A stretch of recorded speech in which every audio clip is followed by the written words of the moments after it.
o Duda, que é o marqueteiro, ele inicialmente disse que o ideal seria eu fazer uma entrevista, eu participar de uma entrevista com a esquerda e de forma espontânea falar sobre as urnas. Era essa a ideia inicial. Falar que as urnas eram... A fragilidade das urnas, isso. Ou seja, a proposta... A inicial. Essa foi a proposta inicial. Isso, que não ocorreu porque o meu encontro foi... Ele saiu na mídia e por esse motivo eles cancelaram isso. E a segunda ideia era, no dia 7 de setembro, eles pegarem uma urna emprestada da OAB, acredito, que eu colocasse um aplicativo meu lá e mostrasse à população que é possível apertar um voto e sair outro. Qual seria a ideia do apertar? Seria apertar o número... É que assim, o código-fonte da urna, certo, eu faria o meu, não o do TSE, só mostrando que, exemplo, a população vendo que é possível apertar um voto e imprimir outro. Era essa a ideia.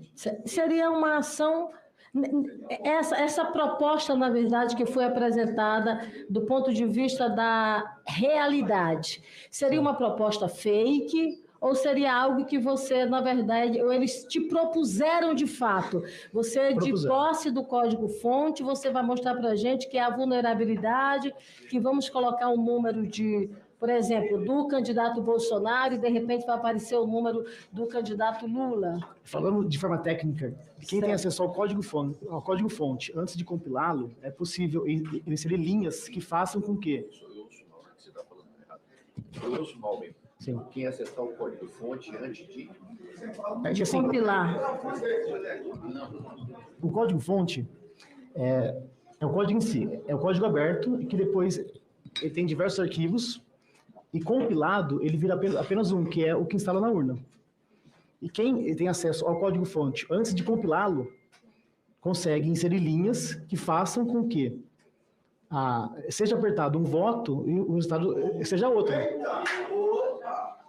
Lembrando que o código-fonte, a pessoa que manipula ele, ela tem...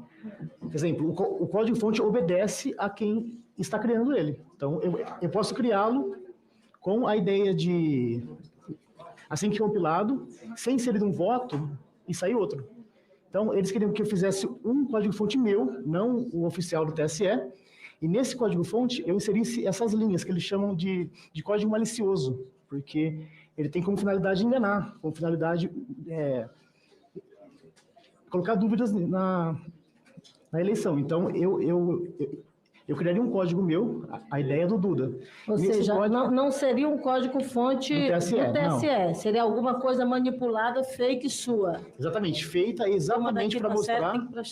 A ideia dele era o seguinte, era falar que a urna, se manipulada, sairia um outro resultado. Então, para que fique mais claro, até para que a gente possa compreender, seria uma urna que, no vídeo, numa apresentação ali publicitária, você pegaria, mas você teria um código-fonte manipulado e criado por você. Um código-fonte fake, no caso. Fake, um código-fonte fake, criado por você, aonde você faria uma manipulação e uma apresentação fake, digamos assim. Exatamente. E essa apresentação iria explicar à sociedade, a quem estivesse lá no dia 7 de setembro, que era possível aquela urna, que eles veem na eleição, imprimir um outro voto. Então, a ideia era essa.